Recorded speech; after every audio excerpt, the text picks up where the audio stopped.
Tim, for the nice introduction, and thank you everyone. I can make it finish this. Okay.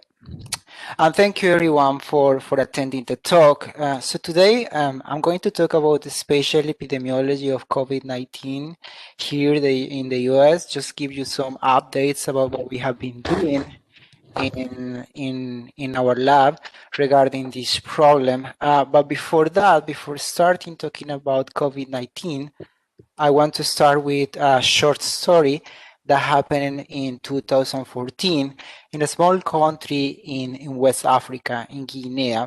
So in March 14, they reported this new disease that they didn't know what it was, but people were dying because of this disease, and many other people were contaminated.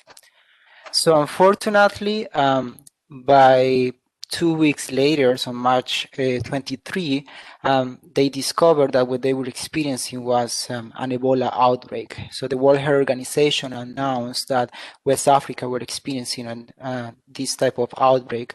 And later on, we were learned that it was going to be the largest Ebola outbreak in human history. So maybe again you can remember that year how much media attention this epidemic got. It is because we are talking about a very deadly virus. So a person that gets infected is going to have 50% chance of dying because of this infection.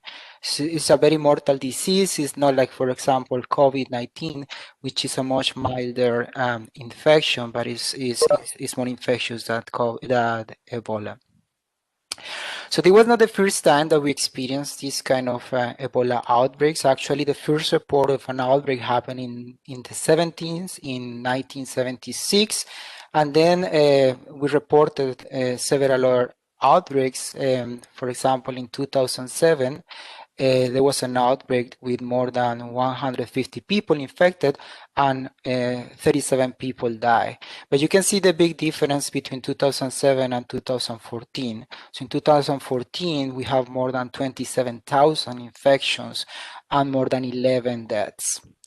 So what happened? It was not only that this time the outbreak was massive, but also many other things happened for the first time.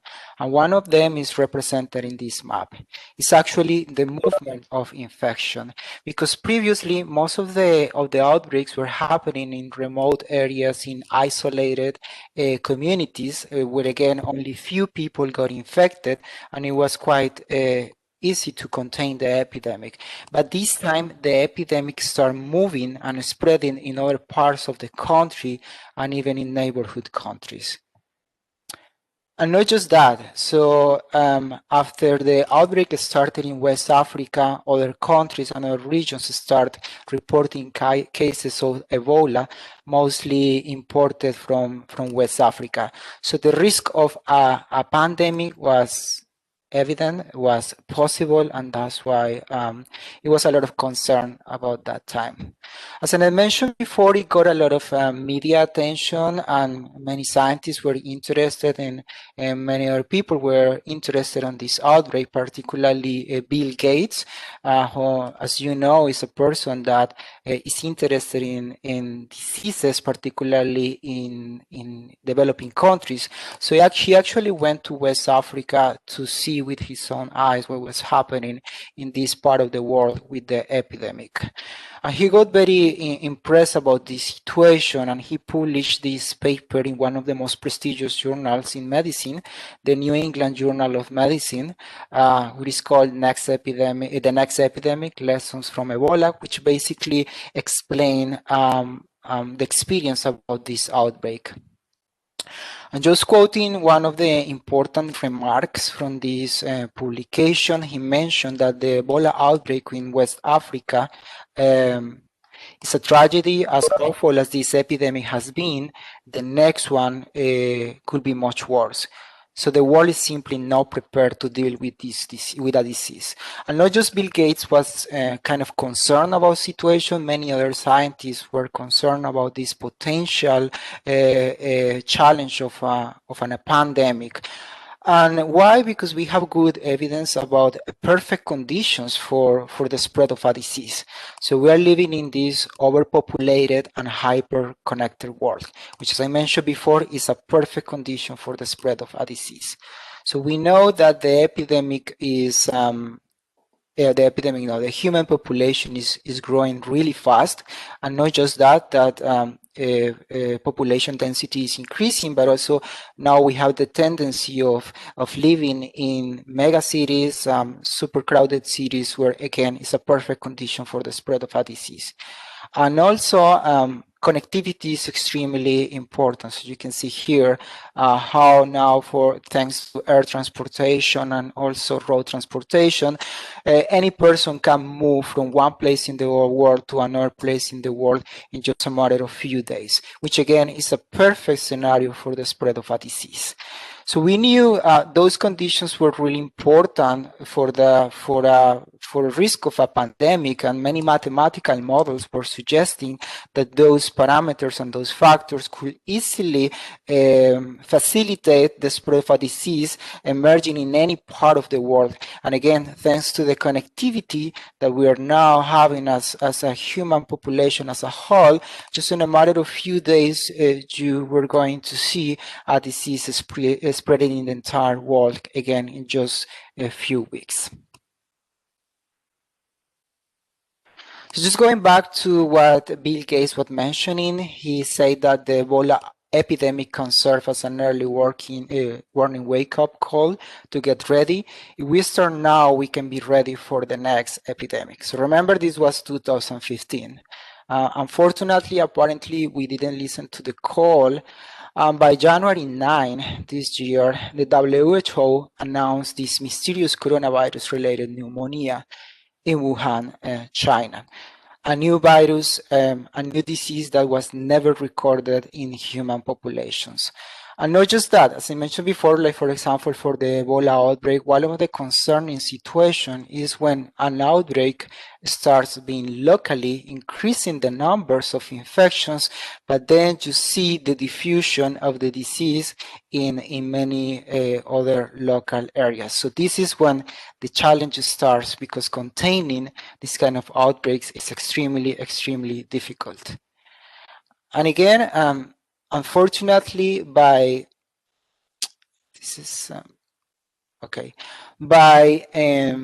just few weeks later, we start seeing that the infection start moving and leaving China, and now maybe many other cases start being reported in pretty much all the countries in the world. And again, we're talking about just few weeks.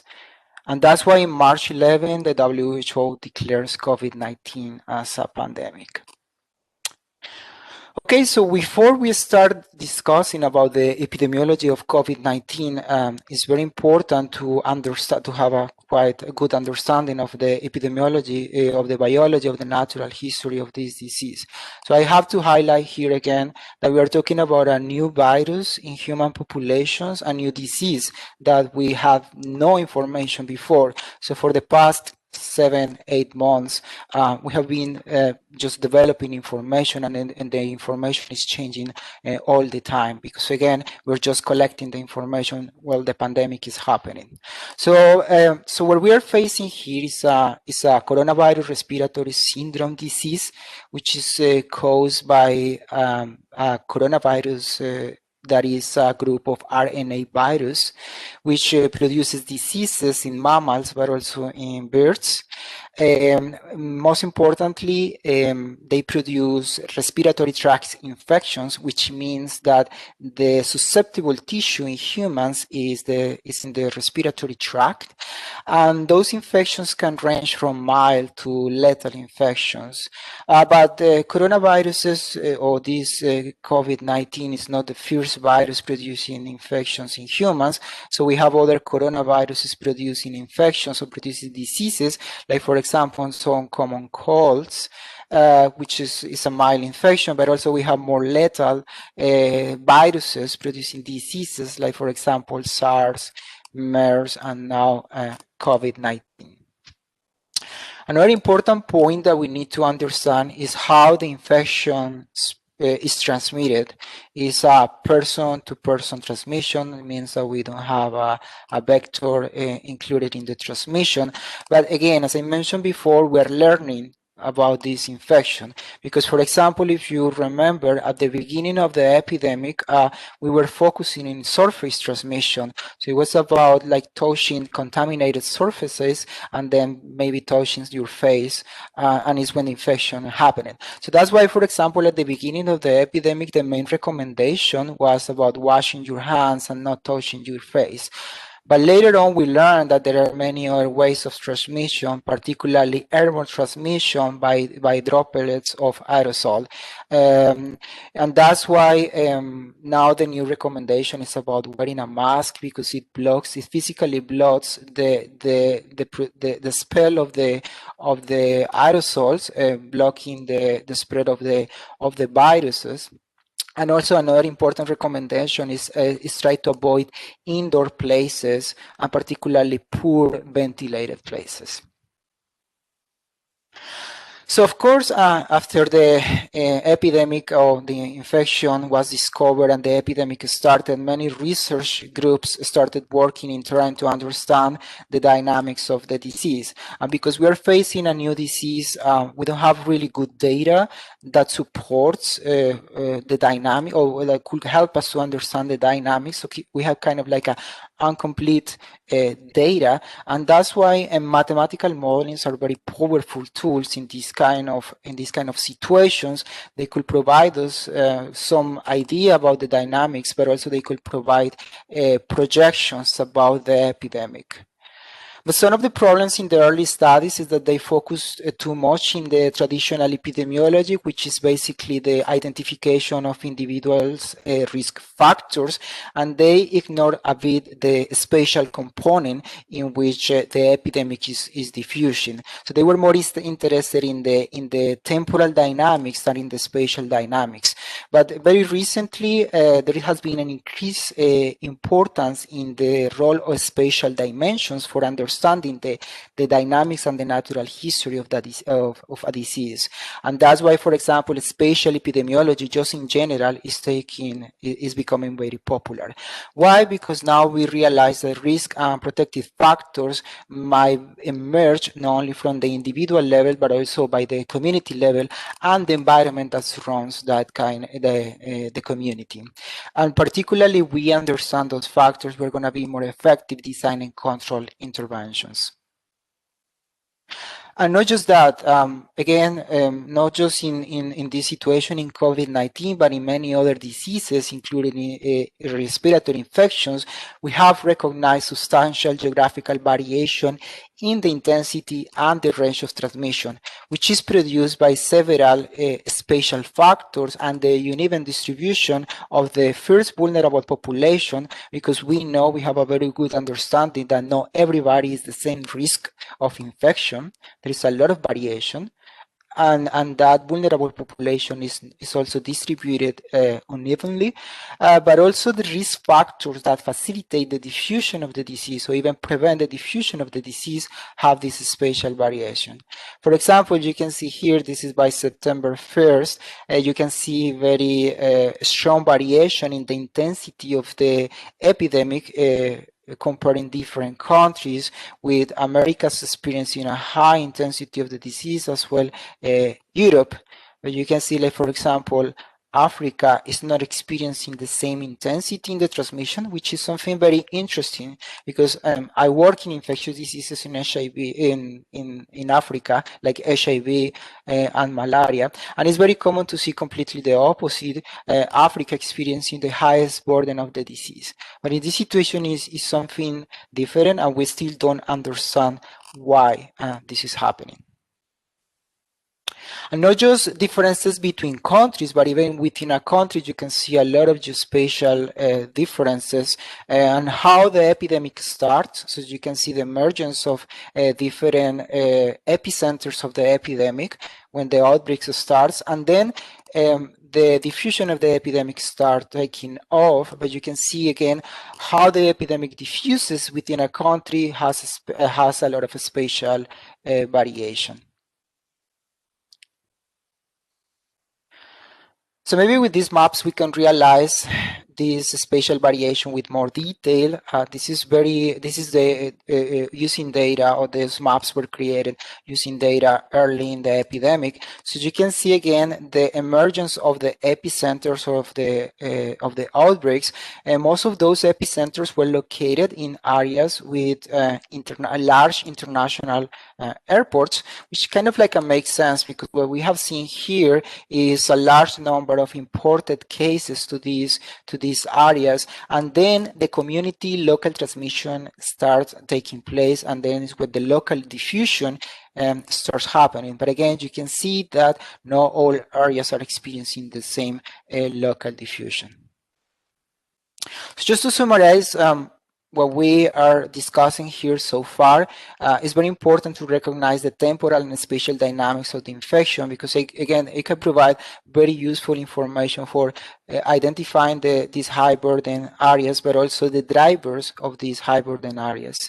And also understanding the local variation in disease transmission, thinking in these heterogeneous geospatial attributes is very important for control intervention. So this information, particularly in what we are experiencing now with a new epidemic, actually we are in the early phase of the epidemic. We are not even seeing a mature phase of the epidemic. This information is very important, and particularly we need to identify the vulnerable populations to protect these population, these communities.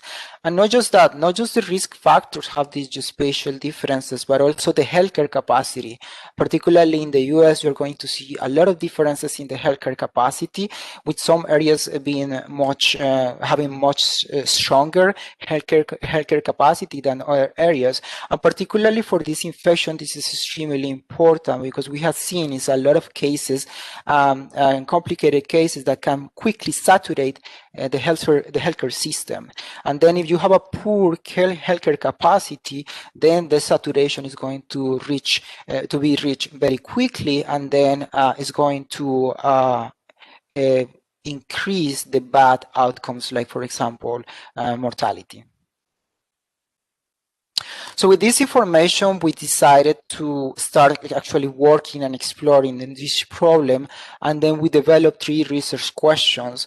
The first one is the spread of COVID-19, especially heterogeneous in the US. Where are the most affected population located? And what are the geospatial factors that facilitate the spread of COVID-19 in the US? So with these questions in mind, we developed these 3 different studies. So we started with the identification of vulnerable population and areas of higher risk COVID-19 related mortality here in the country. Here I want to highlight that we use mortality as the epidemiological measure. So we didn't use, for example, cases. Maybe you have heard a lot of cases increasing and so on. But the problem with this case data is that it has a lot of variation, external variation, including by differences in, for example, testing intensity and testing differences between states, for example, and even changes in the testing policies over time. So this is a big challenge if you want to analyze case data, and that's why we decided to focus in mortality data, because that kind of data is it has less variation, and the definition is more clear. So basically the death cases related with COVID-19 where that information is more validated, so it could produce stronger results.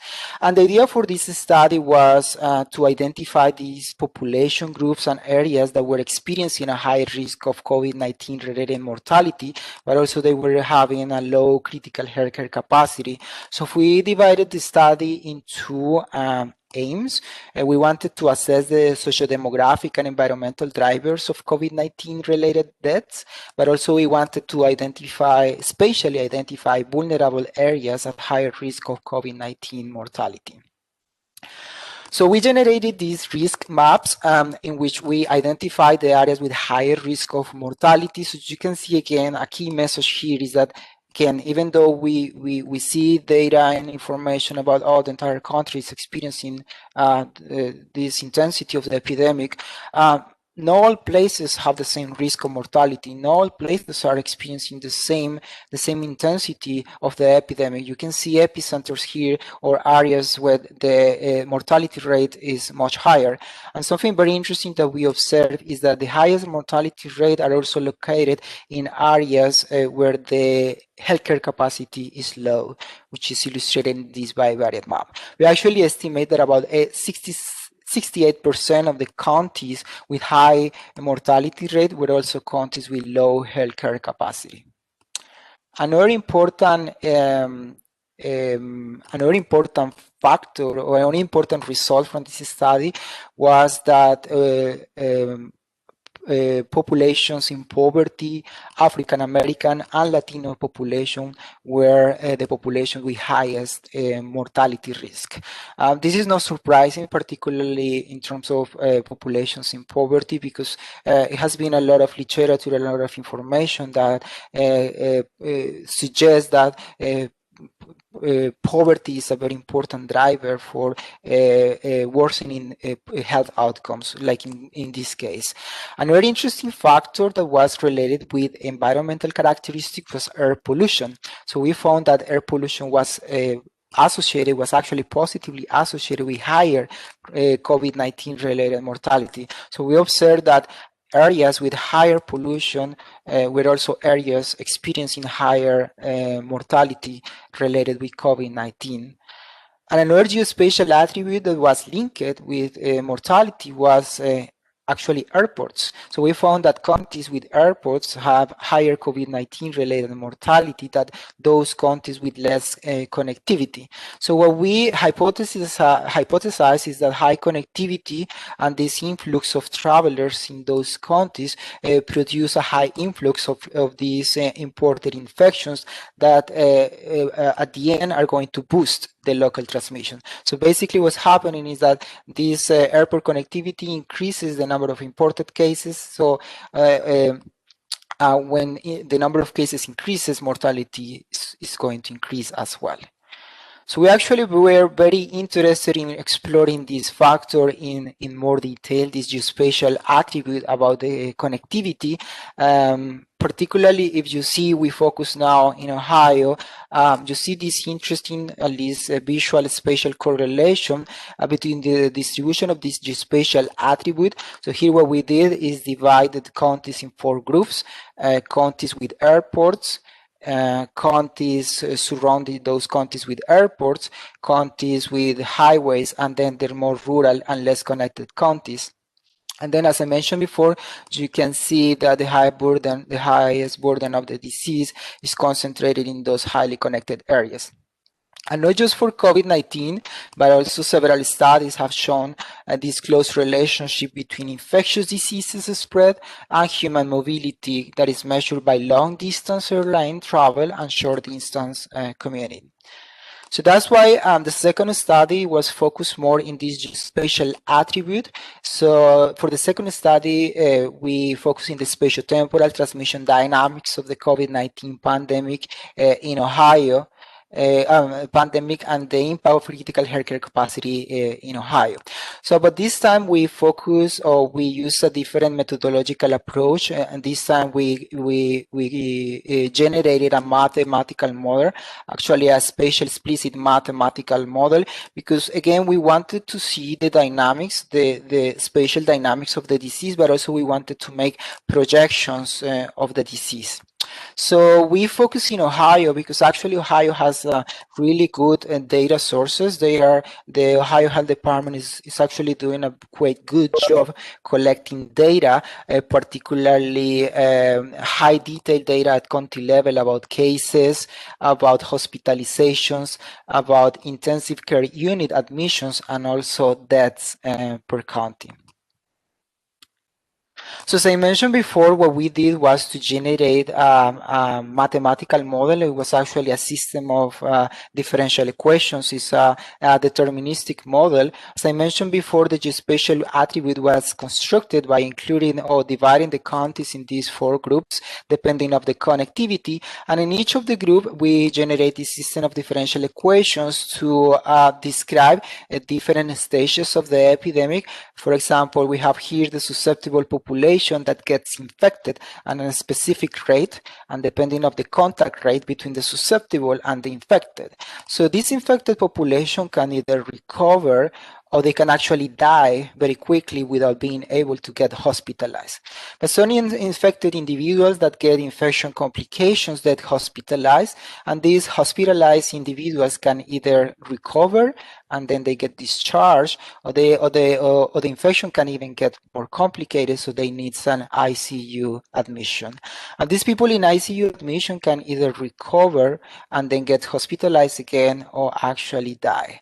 And the way that we introduce the geospatial component here is that, as I mentioned before, we constructed this system for each group, and then the groups were linked by an influx of infected individuals that are moving from one group to another group. So here is just to illustrate the fit of the model in terms of cases, in terms of hospitalizations, ICU admission, and deaths. But the most interesting result that I really want to highlight here is the strong differences in the intensity of the diffusion of the disease. So you can see here a much faster spread of the disease in these high-risk groups, in the groups that with airports, compared, like for example, the more rural and less connected areas here, in which the diffusion of the disease is much slower compared to the high-risk groups.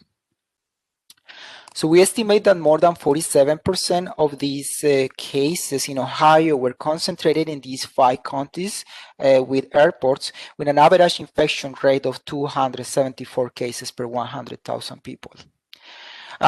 So actually what we saw is as I mentioned before, it's a lot of contracts in the spread of the infection in these rural and disconnected areas of these 31 counties in rural areas, which are much lower spread of the disease. And we actually estimate that the infection rate was 3 times lower in those rural areas than in the high risk groups. So as I mentioned before, with the mathematical model, we were able to generate projections. I want to highlight that this model was produced in the early stage in the very early stage of the epidemic. We use data, or we generate the model in early April.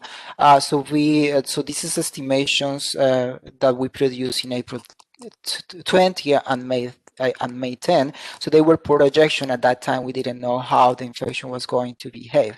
And also we wanted to see the impact of introducing this geospatial attribute about connectivity. So we compared the model between a spatial model, including the attribute, and a non-spatial model in which we just adjust for population density.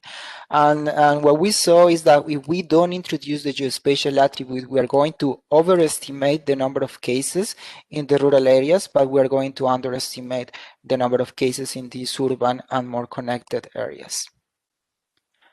So just to summarize this part here, we found this, as I mentioned before, this substantial spatial variation in the spread of the disease, with localized areas showing marked differences in the transmission intensity. And as I mentioned before, counties in which the connectivity is enhanced by air transportation have a much faster spread of the infection compared to the rural areas in Ohio. So again, this was discussed before about the differences in the healthcare capacity. We also see these differences in Ohio, with some areas with high healthcare capacity than other areas. Particularly, the healthcare capacity is quite poor in rural areas. This is not surprising. So what we did is we wanted to explore this impact of the uneven distribution of the healthcare capacity, and also at that moment is when so we were in a lockdown, but it was the lockdown was going to be lifted, and it was going to be a relaxation of the intervention. So we wanted to see how how it was going to impact the healthcare system in Ohio. So what we saw was something very interesting. Even though that the rural areas have low healthcare capacity, because the spread of the disease was much slower in those areas, they were going to reach the saturation much later than, for example, in urban areas or more connected areas. Even though those areas have a much better healthcare capacity, the problem is that they have a much higher burden of the disease, that a much faster spread of the disease that was going to saturate the system quite quickly. So a couple of messages from this study, important message is that not all local areas are going to reach the maximum healthcare capacity at the same time. And that's why it's very important in those kind of studies, because again, this discussion about healthcare capacity has been going on during the entire pandemic. And we wanted to highlight in this work that we really need to take into account these geospatial attributes to really understand how the healthcare capacity was going to react to this pandemic. Because if we ignore that, we're going to generate inaccurate estimations. Higher disease, as I mentioned before, higher disease transmission intensity experienced in some highly connected and urbanized areas could substantially impact the clinical care response of those areas, regardless of this potential high healthcare capacity, compared to the more rural and less connected areas. So for the third study, we were actually very interested in these rural and urban differences. So we wanted to focus in more detail about and study and try to understand these differences in more detail. And that's why we conducted this third study, focusing the spatio-temporal dynamics of the epidemic in rural and urban areas, but now using data from the entire country. And not just because we observed these differences, but also because there is a concern about the intensification of the epidemic in these rural areas. So again, I want to highlight that the results that I was presented before was the early stage of the epidemic, and the epidemic has been changing over time, and apparently it is now intensifying in these rural areas. So we wanted to see that in more detail. So that's why we conducted this detailed spatiotemporal analysis, again, to assess the dynamics of the epidemic in comparing rural and urban counties.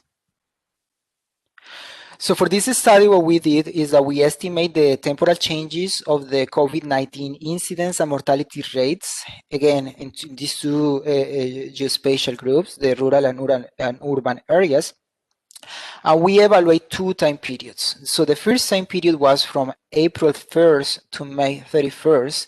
And then the second period was from June 1st to July 31st. And then we conducted comparisons of the incidence and mortality rates of the epidemic between these urban and rural areas in the 2 periods at the national level, but also in states with higher and lower incidence rate. So we define states at the higher incidence rate, those states that are in the highest quartile in terms of incidence. So this is just to show you how these geospatial attributes look like in terms of the urban county location and rural counties, how we divide the country in these groups. And now it's a little bit hard to see this figure, but just to show you the different states with the highest incidence rate and lower incidence rate, and then rural counties are illustrated by the black bars, and urban counties are illustrated with the red bars.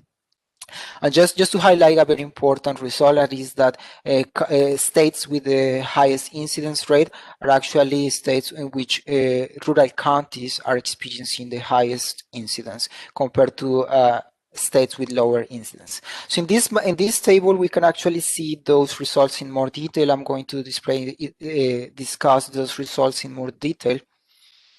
So let's start focusing in the urban counties.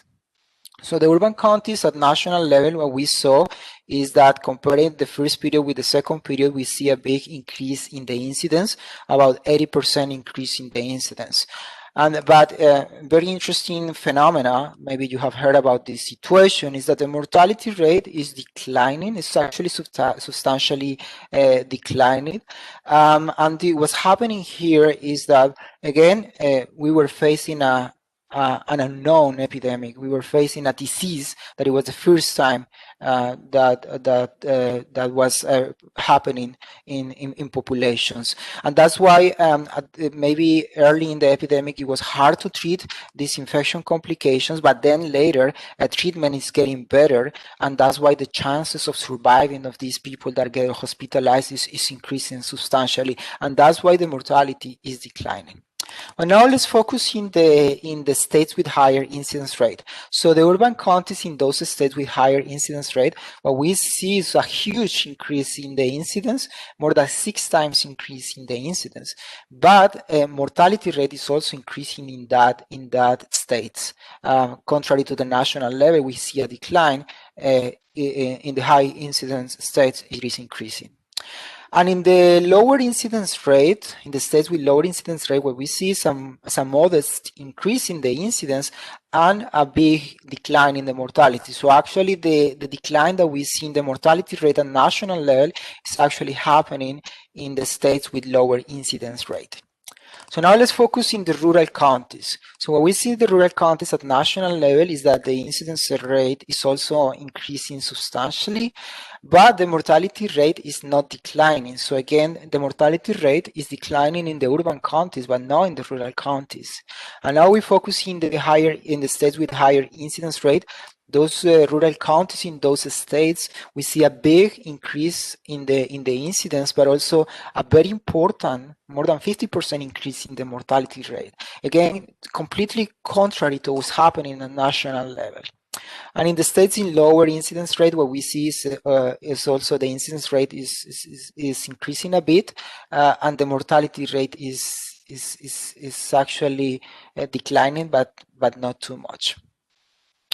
So now I'm presenting these varied maps just to show you how the infection or the epidemic has changed over time in terms of the distribution.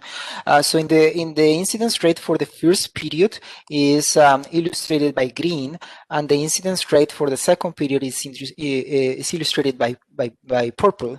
So you can see that in the first period, in the first phase of the epidemic, most of the infection or most of the epidemic better was concentrated in the northern part of the country, but then for the second period you can see a switch of the epidemic to the southern part of the country. For the mortality rate is not as clear as the incidence, but the pattern is quite similar. So from this study, the first thing that I want to highlight is that the intensity of the epidemic is shifting from the states in the Northeast and Mid-Atlantic regions in the US during the first period to a rapid source of the epidemic in the southern states in the second period. And although the results at national level indicate a bigger increase in the incidence rate in rural areas, still urban counties had higher burden of infection. But again, this is at national level. But contrary to these national patterns, high incidence rate states like, for example, Arizona, Florida, Louisiana, Mississippi, Alabama, and Georgia are experiencing a higher burden of the infection in these rural communities. Just general conclusions of these studies, but this is a very general conclusion. And again, this is it's a study that is ongoing. But just to give you a very general implementation of what we have done so far, we want to highlight these important differences in the local dynamics of the infection, because again, we always focus in, like, for example, what happening in the country, but what we are experiencing is a lot of different local epidemics with completely different dynamics, and taking into account these differences at spatial level is extremely important, because the public health policy makers particularly, they have to tailor the intervention and strategies to the local environment. So basically there is not going to be a national strategy by itself, but also we have to understand that there should be some local implementations for control interventions depending on the stage of the infection and also the dynamics of the epidemics. And efforts should focus on decreasing the disease spread and also increase the healthcare capacity in those vulnerable areas, which will benefit these high-risk communities that we're now identifying, particularly in rural areas, to try to limit the spread of the infection and also the impact of the infection in the community. So just to show you, I wanted to talk how we ended up working on this project, and who is working in this project. Is very important to acknowledge the people that is behind these results. First, this group was actually generated actually a few years ago. We were focusing in the opioid crisis here in Ohio. So this group is composed by Neil Mackinac, which is the dean of the College of Pharmacy, by Anna Incapie, which is as a professor in the College of Pharmacy as well, and also Jian Yuxiao, who is a professor in the math department. So as I mentioned before, this group was created for understanding the dynamics of the opioids overdose here in Ohio, but then we decided to focus in this problem here in Ohio and later in the U.S., and that's why we then formed the group that we call Geospatial and Health Advising Group. So we have these studies have been developed with the idea to be actually implemented or inform policymakers immediately. And we as scientists are usually, or the way that we communicate science is by publications, but of course peer review process is very slow, particularly at this period of time. So that's why publishing the results in peer review journals is a bit challenging. We actually only have one paper so far published. We have 3 more under review, but it's taking forever. That's why we actually had a different approach for communicating the results that we have. We also have some other papers that were published with external collaborators. So as I mentioned before, we needed to use a different strategy for the communicating the results that we have, and that's why we use something that is called public health policy brief. That is basically a short document describing the main results, and then they were sent directly to the Ohio Health Department. And also with help of the UC marketing and communication team, we have a lot of help from them to communicating all the information and all the results that the group was producing over the time. So you can see all these different notes that were published in UC News. And not just that, we also got a lot of different local media attention that also helped us to communicate the information and the results that we were producing with the study. And even we have good effect, like for example, how our results were taken by the Ohio Health Department. You can see, for example, here the governor talking about one of our maps in one of the brief communications they have early during the pandemic. But something very interesting that I want to talk a bit that is kind of unexpected. Well, sometimes we as scientists face this kind of a lot of controversy about the work that we do, and sometimes we don't do a very good job, communicating what we do with the community, and we also have a lot of issues in terms of how the community reacts with the results.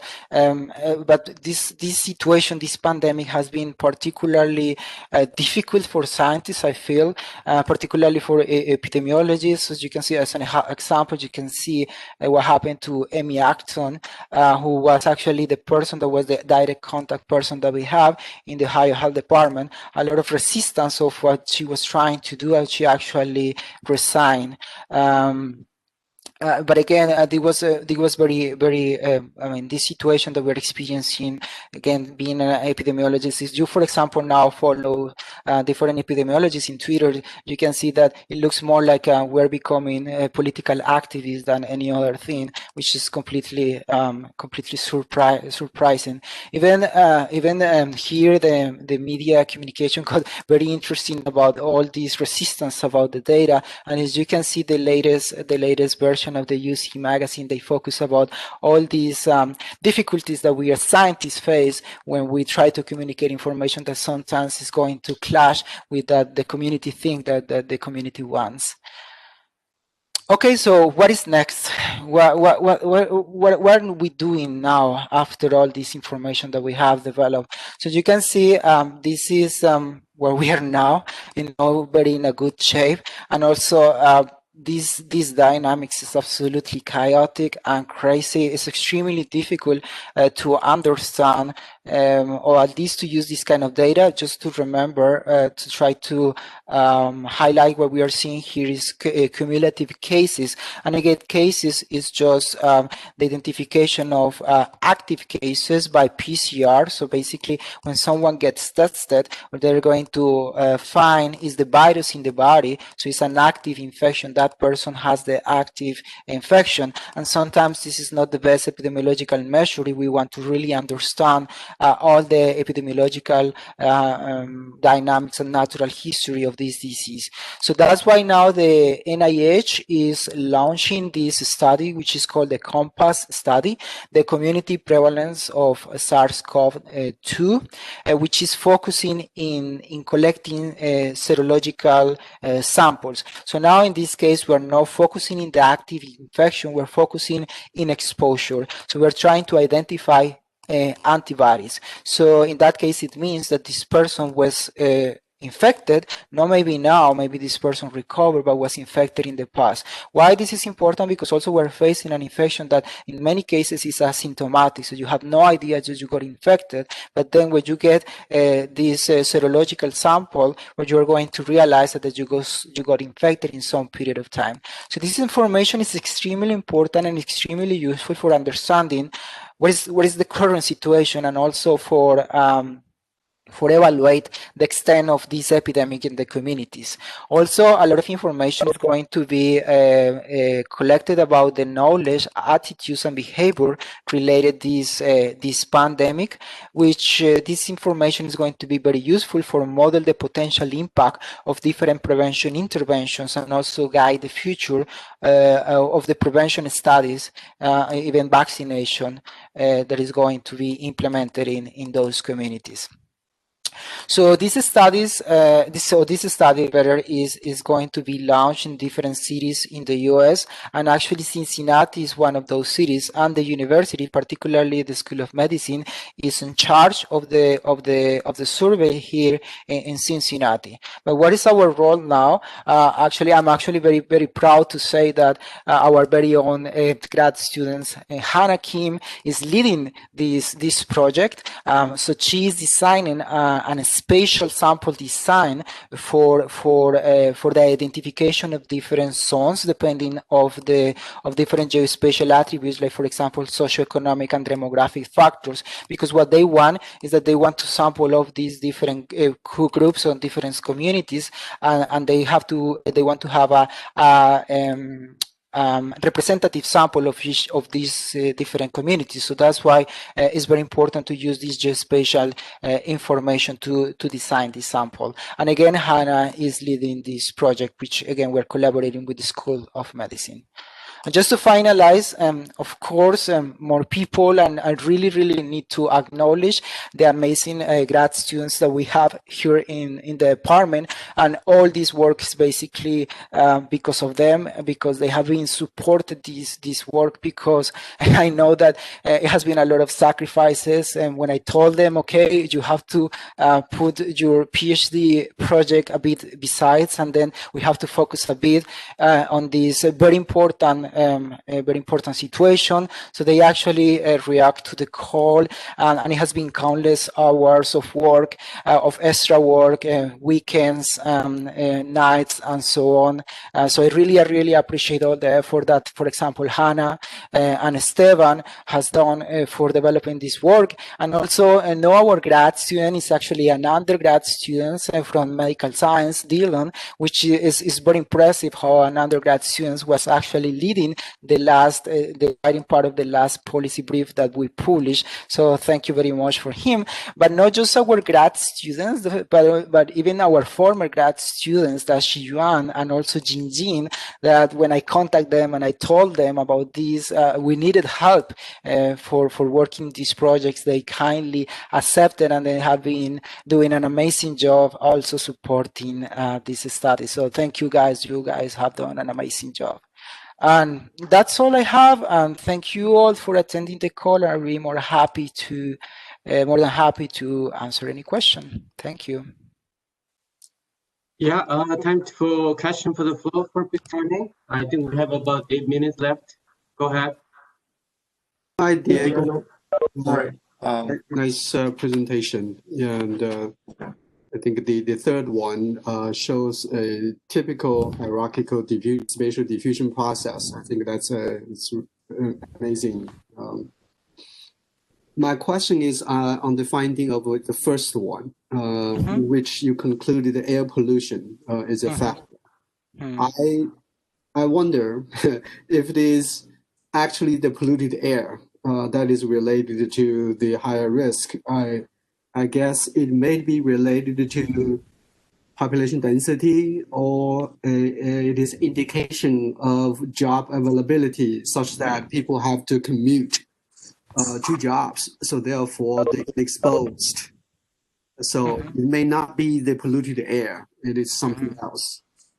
Yes, no, that's absolutely very important points to take. Of course, there is always confoundings in this kind of analysis. We try to control for as much confoundings as we, depending on the data available, we control for population density, we control for poverty, we control for other socio-demographic factors.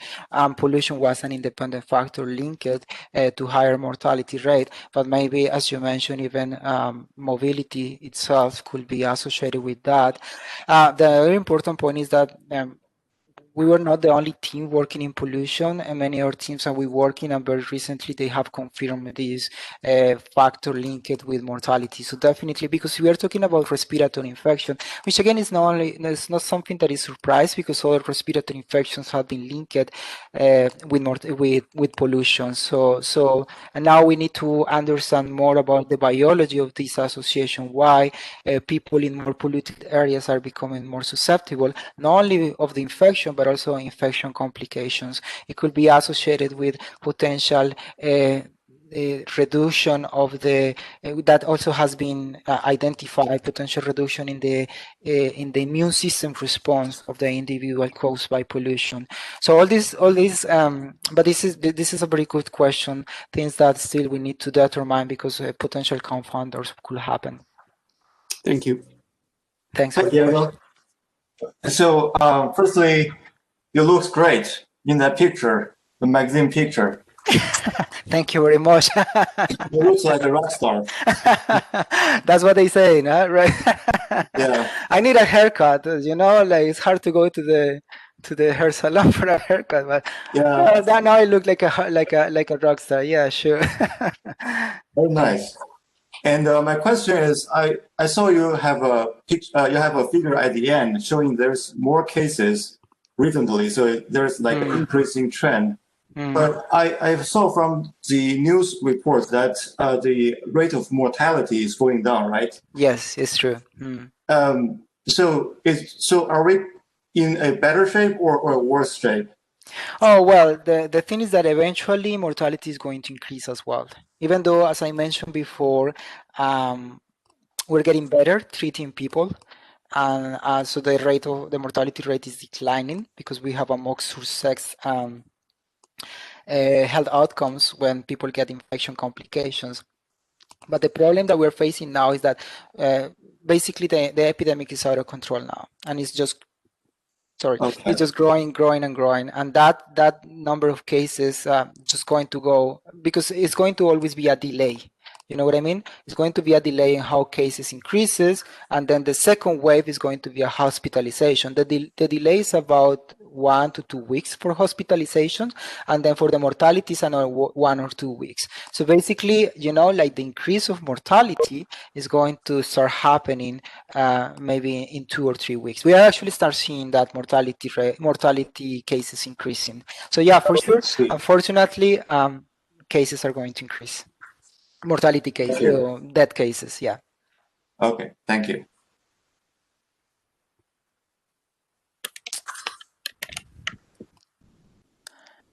More questions? Professor Diego, I have a question. Yes. Is there any research on achieving herd immunity regarding COVID-19? Yes, that's that's a huge debate because actually that's one of, there are some countries that that's supposed to be the strategy. For example, in New York, which was experiencing a really big, it was a really big outbreak. If you guys recall, in April and May, it was a large number of cases and huge mortality rate. And then they conducted a sort of survey to see actually how many people got infected. Even though it was so many cases, no more than 10% of the population got infected, which is extremely low for herd immunity. So for herd immunity, for effective herd immunity, you need at least 60 to 70%. So if we're going to get 60 or 70% of the population infected, we're going to have quite a catastrophic scenario in terms of mortality. Herd immunity is a concept that was developed for vaccination and not for just let the infection the infection goes. So that's why, that's the problem, as I mentioned before, about how bad as scientists I feel we are effectively disseminating or communicating our studies, our results, because now everybody's talking about herd immunity, and it's like they don't really understand what it is. And again, it's a concept that was developed for vaccination, particularly because again, you want to vaccinate people to produce this herd immunity, but with vaccination, people are not going to have symptoms, so they're not going to get sick. They are going to produce antibodies without getting sick. That vaccination, but just let the infection go. Particularly, even though we're talking about quite mild disease, still the mortality rate is extremely high for the number of cases that we are seeing. But yeah, that's a great question. Thank you for your question, because this is something of the discussions that we heard about this herd immunity and how to reach herd immunity. But as I mentioned before, even